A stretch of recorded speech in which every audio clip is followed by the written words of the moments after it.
Olá, eu sou o professor Lauro Comando, do Departamento de Elétrica do Instituto Federal de São Paulo, Campus São Paulo. E nesse vídeo é uma continuação do vídeo anterior, em que nós vamos falar do circuito equivalente do motor de indução baseado na ideia de um transformador. Vamos passar a analisar o circuito elementar de uma fase de um motor de indução ou de uma máquina de indução trifásica, planificado como um elemento equivalente de transformador. Então teremos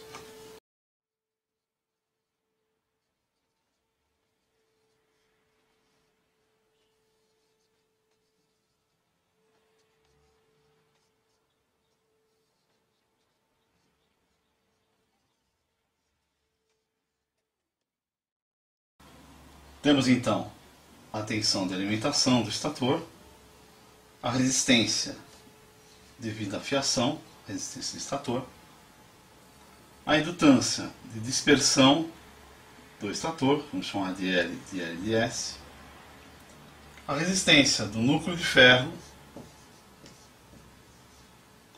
a indutância de mútua ou de magnetização da máquina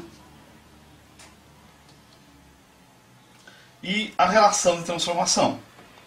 Essa relação de transformação nós vamos estar definindo como sendo onde temos a nossa força eletromotriz do primário e a força eletromotriz do secundário.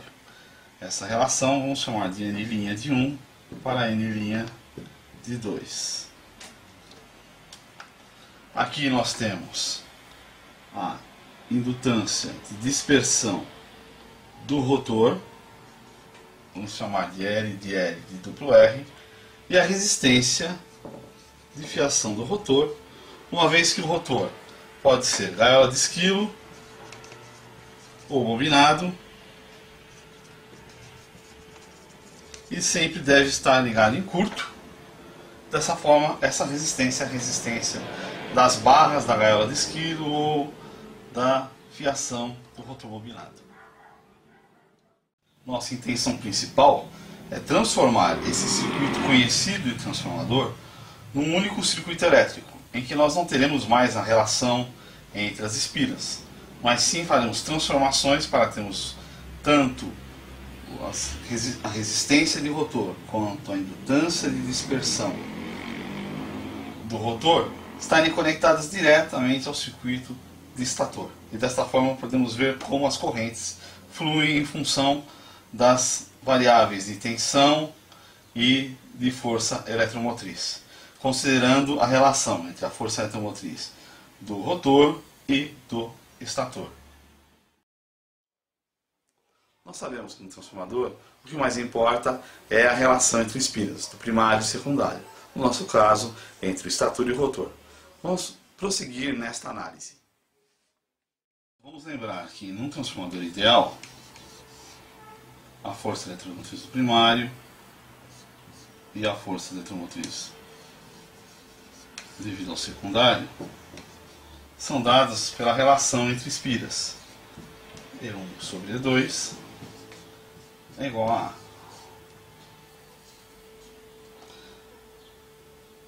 Este A também leva em si o número de espiras e também um fator, que nós vamos chamar de K, tanto para primário quanto secundário, sendo que esse fator K tem a ver com o passo e a forma de distribuição do enrolamento. E aí nós podemos denominar N'1, N'2. Então, nesses fatores N'1 sobre N'2, temos envolvido o número de espiras em cada um e o passo em que é depositado essas espiras ou até a forma de distribuição das mesmas. Tudo isso é considerado. Tomando em consideração que o bobinado que está no secundário não está estático em relação ao primário, ou seja, ele tem um movimento relativo e esse movimento relativo é dado pelo escorregamento, nós podemos considerar que a tensão ou a força eletromotriz do secundário seria dado de maneira bem sólida da seguinte maneira: E2 sobre E1, esta razão, seria igual a S vezes 1 sobre A. S escorregamento, A é a relação entre espiras. Vamos analisar como as correntes agem nesse circuito. Aí do nosso circuito, resistência do estator, a indutância de dispersão do estator, vezes a própria frequência do estator, resistência no ferro,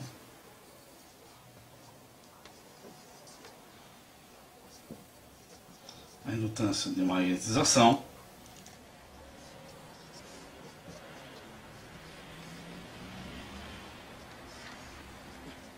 força eletromotriz do primário,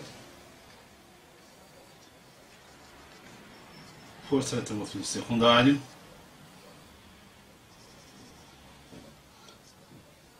a dispersão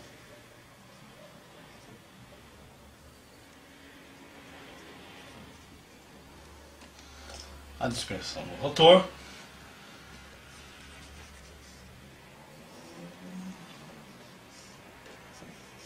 e a resistência no rotor. Observamos que no primário age a frequência ou a velocidade do campo girante, e no secundário age a diferença dessa velocidade em relação ao rotor, ou seja, a frequência de escorregamento. Em termos de corrente, nós podemos dizer: temos uma corrente entrando no estator, parte dessa corrente se divide aqui e a gente chama de corrente zero. Essa corrente zero é a corrente a vazio.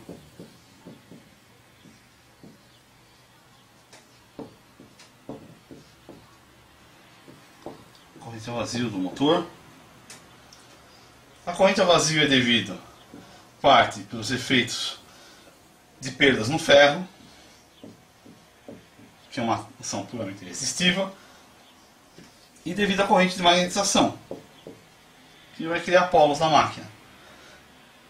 Então nós temos que zero vetorialmente é IFE mais IM. IM é devido ao fluxo concatenado da mútua ou da magnetização. Essa corrente está em fase nesse fluxo. Por ser uma corrente resistiva, IFE está defasado a 90 graus e está adiantado da magnetização. O resultado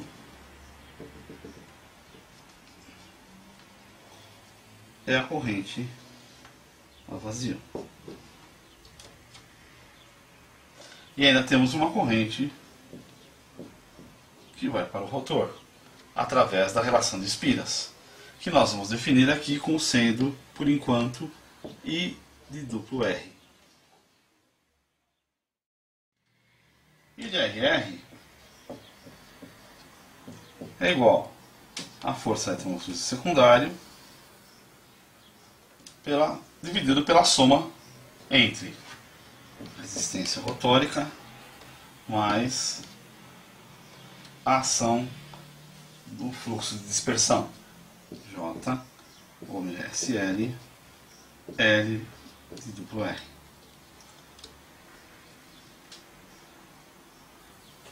Nós lembramos que ômega SL é igual a S ômega S.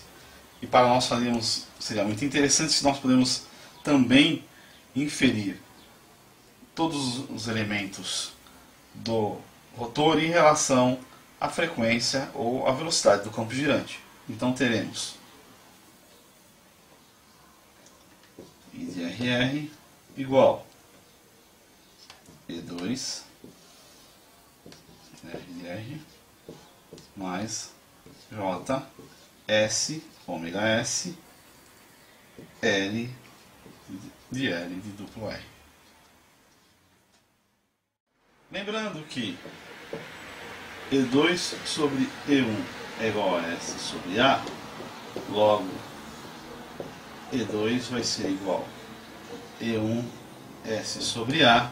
Podemos substituir aqui na equação superior e nós vamos ter que LRR é igual a E1 S sobre A sobre R de RR mais J S ômega S L de L de RR. Se nós colocarmos o S em evidência aqui, é como se nós dividíssemos RR por S, dividíssemos também por S aqui e multiplicássemos tudo por um S aqui fora. Então, esse S se unia com esse S e resultaria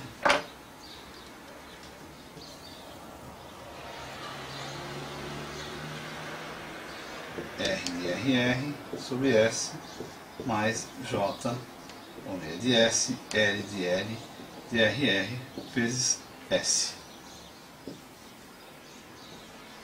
Esse S pode cancelar com esse S. Isso ainda nos resultaria E1. Vamos passar o A para o denominador. A de RR sobre S. Vamos distribuir esse A. Mais J A ômega S L de L RR. Isso é o nosso I de RR.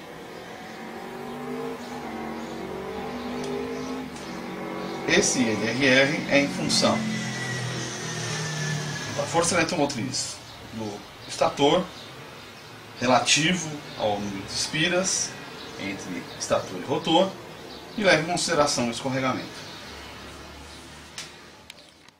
Então temos que I de RR é igual à força eletromotriz do primário dividido pela resistência, que é uma função também do escorregamento, mais a impedância ou a indutância de dispersão, todas relativas ao número de espiras. Lembrando que no primário nós tínhamos que IR era a corrente que ia para a força eletromotriz do primário e era refletida no secundário, no rotor, na força eletromotriz do secundário, como sendo I de RR. Esta relação é dada pelo número de espiras e pela forma de distribuição das espiras e passo da corrente, o nosso fator A. Então nós podemos inferir que IR é igual a I de RR sobre A, tomando essa consideração. Definimos como sendo IR dividir por A aqui, e basta também dividir por A, o que equivaleria a termos A ao quadrado e A ao quadrado.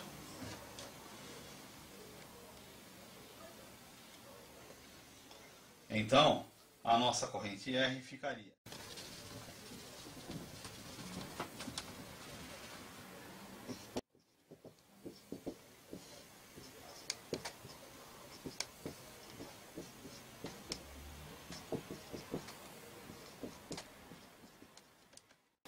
R de RR por A ao quadrado é a resistência de rotor vista do lado do estator.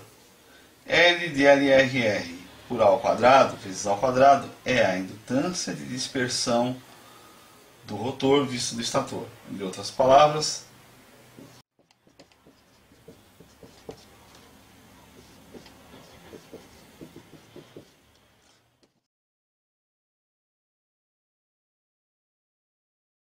Se tomarmos essa consideração, já podemos planificar o nosso circuito, porque já temos todos os elementos referenciados a o mesmo número de espiras entre rotor e estator e também a frequência de escorregamento do estator.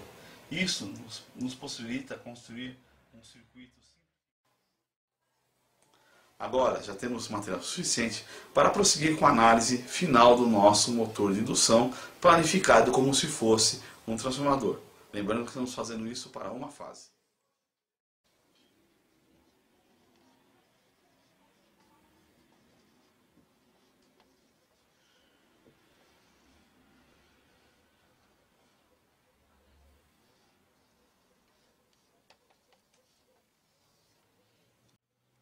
Aqui está a tensão do estator, que entra por uma das fases, a resistência estatórica,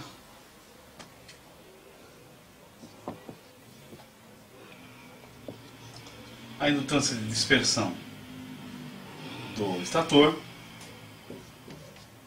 as perdas no ferro, a indutância de magnetização ou a mútua, a indutância de dispersão do rotor e a resistência rotórica, que é a função do escorregamento, conforme nós vimos na equação. Isso ela pode ser variável em função do escorregamento. E aqui nós temos as correntes. Corrente estator, corrente ao vazio, sua parte de magnetização, sua parte devido a perdas no ferro e a corrente no rotor. Devemos lembrar ainda que a indutância do estator é igual à indutância de dispersão do estator mais a sua mútua, que é a de magnetização. Da mesma forma, a indutância do rotor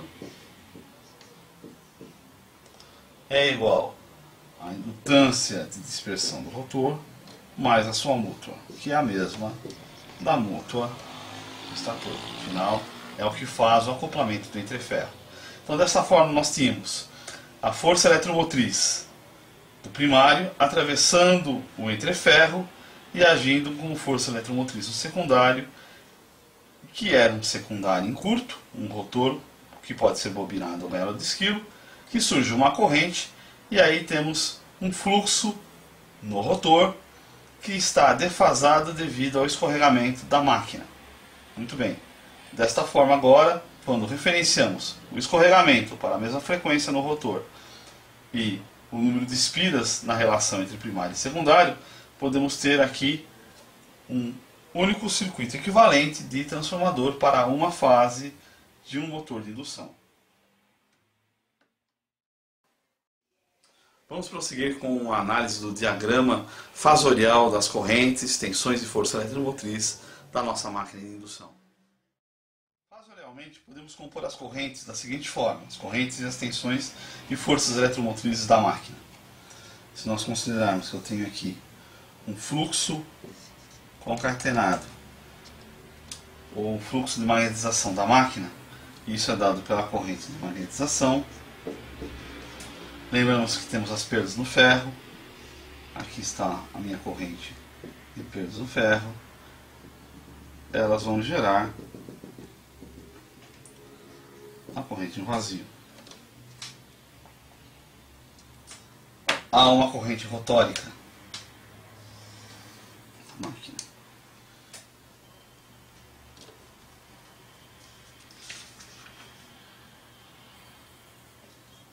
Que é o IDR.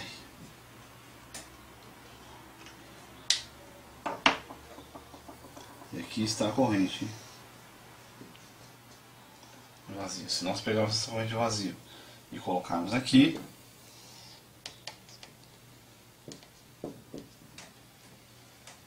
somando as duas vetorialmente, nós vamos ter que esse resultado vai ser exatamente a corrente que entra na máquina, IDS. Pela convenção do receptor, sabemos que a força eletromotriz do estator também está defasada 90 graus do fluxo concatenado na mútua, ou do fluxo de magnetização. Dessa forma, sabemos que temos E1 defasado 90 graus de dm. Somado a E1, podemos ter a corrente do estator vezes a resistência do estator. E defasado 90 graus desse, temos essa corrente agindo no fluxo de dispersão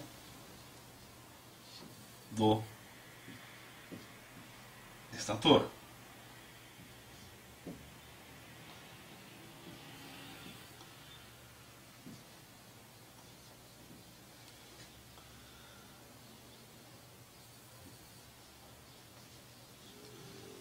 Estão vendo? Faz a 90 graus. Com isso eu tenho como resultado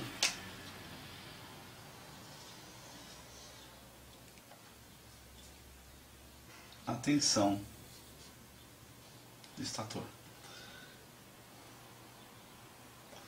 Ela está defasada da corrente do estator no ângulo φ. Esse ângulo φ é o fator de potência.